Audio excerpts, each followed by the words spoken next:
Est-ce que vous pouvez également me préciser comment me dire comment quel est votre support, qu'est-ce que vous utilisez comme peinture Alors je peins essentiellement à l'acrylique, mais lorsque j'ai commencé le monochrome, le premier monochrome noir que j'ai fait, j'ai utilisé une technique qu'utilisaient les anciens, c'est-à-dire pour tendre la toile, ils utilisaient de la colle de peau.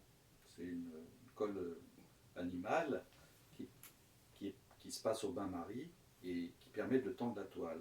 Ce que faisaient les anciens, ils ajoutaient à cela du blanc d'Espagne, du blanc de Meudon, pour déjà éclaircir la toile de lin, qui est légèrement, on va dire, grise.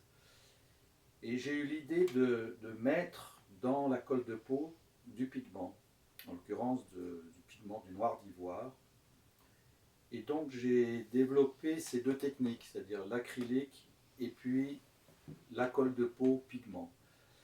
La colle de peau pigment, il y a toujours une dégradation dans la manifestation de la peinture, car ce qui est, ce qui est pur dans la peinture, c'est le pigment, dans le monde dans lequel nous vivons. Dans le monde de la manifestation, c'est le pigment.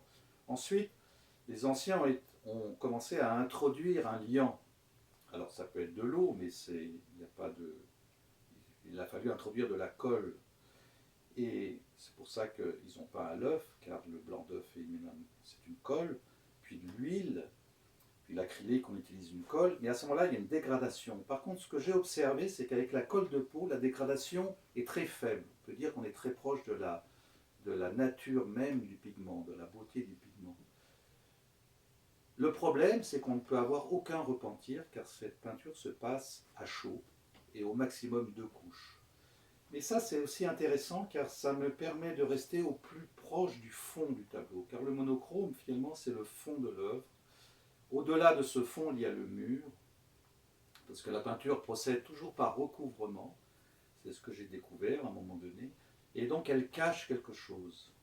Et le rapport entre le tableau, l'œuvre et le mur m'a fait comprendre que, au-delà de la manifestation, se tient un lieu de disponibilité, qui est le lieu de l'invisibilité.